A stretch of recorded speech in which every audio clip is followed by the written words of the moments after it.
meninos, sejam muito bem-vindos a mais uma ação de contos às 10 com história aqui na biblioteca. E a história que vos trago hoje é a história dos três bandidos. Os três bandidos. Parece uma capa assustadora de uns bandidos assim muito perigosos, sem coração. Mas será verdade? Vamos descobrir. Então já sabem, 1, 2, 3, era uma vez os três bandidos. Era uma vez três ferozes bandidos que vestiam sempre capas pretas e altos chapéus pretos.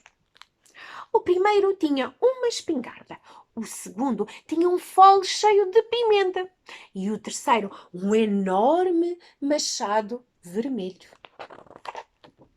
Quando ficava muito escuro, punham-se à espreita junto aos caminhos. Eram homens terríveis, assustadores. E quando eles apareciam, alguns desmaiavam de medo. Os cães metiam as caudas entre as pernas e até os mais valentes fugiam a correr daqueles três bandidos. Quando passavam as carruagens, punham pimenta nas narinas dos cavalos e então os cocheiros eram obrigados a parar.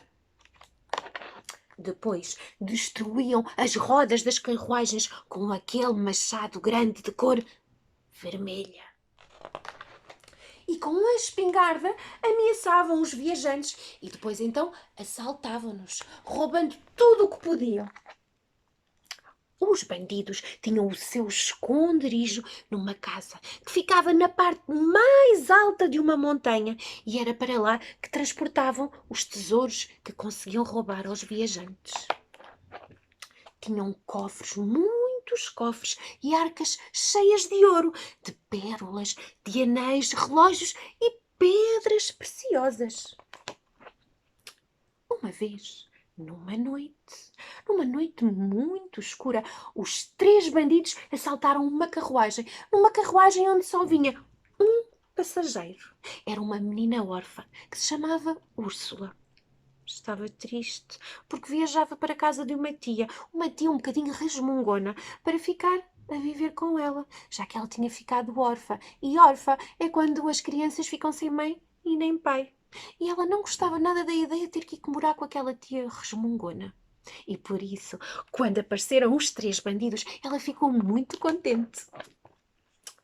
Os bandidos não encontraram mais nada para roubar lá naquela carruagem e por isso taparam a Úrsula com uma manta e levaram-na para o seu esconderijo. Ali prepararam-lhe uma cama muito fofinha e deitaram-na para que ela adormecesse. Na manhã seguinte, quando acordou, a Úrsula viu os cofres e as arcas cheias de tesouros. "O que é que vão fazer com tudo isto?" perguntou a Úrsula aos bandidos. E os bandidos olharam, surpreendidos, uns para os outros. Pois eles realmente nunca tinham pensado o que é que iam fazer com tanta riqueza. E como gostavam muito da Úrsula, a menina órfã, os bandidos foram à procura de outros meninos e meninas infelizes e abandonados para cuidarem deles. E compraram um enorme castelo. Um castelo onde coubesse todos aqueles meninos para que eles tivessem um lar, uma casa. E todos os meninos daquele castelo vestiam-se como os bandidos, com umas capas e uns chapéus, mas de cor vermelha. A história dos bandidos que recolhiam os meninos órfãos correu de boca em boca por tudo quanto era lado. E todos os dias, à porta do castelo dos bandidos, aparecia sempre um menino ou uma menina órfã. Os meninos ficavam ali até terem idade para terem a sua própria casa. E depois construíam as suas casas muito próximo do castelo dos bandidos. Aquele lugar chegou a ser uma pequena cidade, onde todos tinham chapéus vermelhos e capas vermelhas.